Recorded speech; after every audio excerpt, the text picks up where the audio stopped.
पुरानी पेंशन की बहाली के मुद्दे पर आंदोलित सरकारी कर्मचारियों के राष्ट्रव्यापी आंदोलन के बीच पुरानी पेंशन को लेकर के सुप्रीम कोर्ट ने एक अहम फैसला दिया है, जिसके नाते से पुरानी पेंशन की बहाली के मुद्दे पर आंदोलित सरकारी कर्मचारियों के प्रतिनिधियों का गुस्सा सातवें आसमान पर पहुंच गया है और अब वो लगातार सुप्रीम कोर्ट से सवाल पूछना शुरू कर दिए हैं। आपको बता दें कि सुप्रीम कोर्ट ने पेंशन को लेकर के एक बड़ा फैसला दिया है। इसमें कहा गया है कि अतिरिक्त न्यायाधीशों सहित हाईकोर्ट के सभी न्यायाधीश पूर्ण पेंशन और सेवानिवृत्ति लाभ के हकदार होंगे। शीर्ष अदालत ने कहा कि हाईकोर्ट के पूर्व मुख्य न्यायाधीशों को पेंशन के रूप में प्रतिवर्ष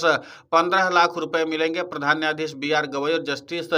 ऑगस्टिन जॉर्ज मसीह की पीठ ने कहा कि पेंशन देने से इंकार करना संविधान के अनुच्छेद 14 के तहत समानता के अधिकार का उल्लंघन होगा। पीठ ने कहा कि सभी को पूर्ण पेंशन दी जाएगी, चाहे उनकी नियुक्ति कभी भी हुई हो और चाहे वे अतिरिक्त न्यायाधीश के रूप में सेवानिवृत्त हुए हों या बाद में स्थायी किए गए हों। आपको बता दें कि पीठ ने कहा कि नियुक्ति के समय के आधार पर या पद के आधार पर न्यायाधीशों के बीच भेदभाव करना इस मौलिक अधिकार का उल्लंघन है। प्रधान न्यायाधीश ने फैसला सुनाते हुए कहा कि हाईकोर्ट के ऐसे अतिरिक्त न्यायाधीश जो अब जीवित नहीं है, उनके परिवार भी स्थायी न्यायाधीशों के परिवारों के समान पेंशन और सेवानिवृत्ति के लाभ के हकदार हैं। पीठ ने कहा कि उसने संविधान के अनुच्छेद 200 पर गौर किया है, जो हाईकोर्ट सेवानिवृत्ति न्यायाधीशों को दे। पेंशन से संबंधित पीठ ने कहा कि हमारा मानक है सेवानिवृत्ति के बाद या सेवानिवृत्ति के लाभ के लिए उच्च न्यायालय के न्यायाधीशों के बीच कोई भेदभाव अनुच्छेद 14 का उल्लंघन होगा। इस प्रकार हम उच्च न्यायालय के सभी न्यायाधीशों को चाहे किसी भी समय सेवा में आए हों पूर्ण पेंशन का हकदार मानते हैं। पीठ ने कहा कि अतिरिक्त न्यायाधीशों के रूप में सेवानिवृत्ति होने वाले उच्च न्यायालय के न्यायाधीशों को पूर्ण पेंशन मिलेगी और न्यायाधीशों को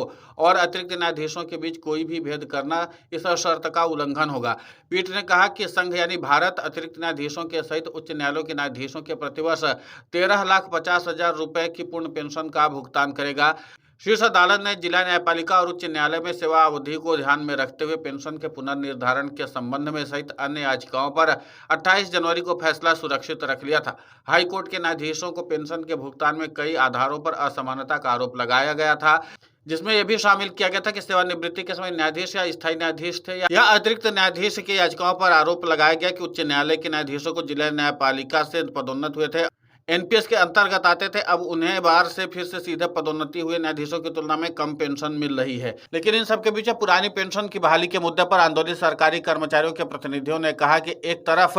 सुप्रीम कोर्ट लगातार समानता की बात कर रहा है कि किसी के साथ कोई भेदभाव नहीं होना चाहिए, तो फिर पुरानी पेंशन की बहाली के मुद्दे पर आंदोलित सरकारी कर्मचारियों के साथ ही भेदभाव क्यों हो रहा है, जब माननीय न्यायाधीश महोदय लोग लगातार पेंशन ले रहे हैं, पुरानी पेंशन का लाभ ले रहे हैं और उनके परिवार की चिंता तो चिंता है, लेकिन पुरानी पेंशन की बहाली के मुद्दे पर जो आंदोलित सरकारी कर्मचारी हैं, जो सामान्य सरकारी कर्मचारी हैं, जिनकी तनख्वाह भी इतनी नहीं होती है कि अपना जीवन गुजारा ठीक से कर सके, उनको उस समय पर पुरानी पेंशन का लाभ नहीं मिलेगा जब उनको सबसे ज्यादा जरूरत है, जब वो कमाई नहीं कर सकते, जब वो नौकरी नहीं कर सकते। तो ऐसे में इन सरकारी कर्मचारियों का भविष्य क्या होगा। अब कुल मिलाकर के पुरानी पेंशन की बहाली के मुद्दे पर लेकर के अब एक बार फिर से सरकारी कर्मचारी और सुप्रीम कोर्ट आमने सामने आ चुके हैं, क्योंकि पुरानी पेंशन की बहाली के मुद्दे पर आंदोलित सरकारी कर्मचारी लगातार ये सवाल उठा रहे हैं कि माननीय लोग जो होते हैं वो लगातार पुरानी पेंशन का लाभ ले रहे हैं, लेकिन सबसे ज्यादा पुरानी पेंशन की जरूरत हम सरकारी कर्मचारियों को है, जिनको तमाम सुविधाएं पहले से ही मिल रही हैं, उनको तो कोई दिक्कत होनी नहीं है।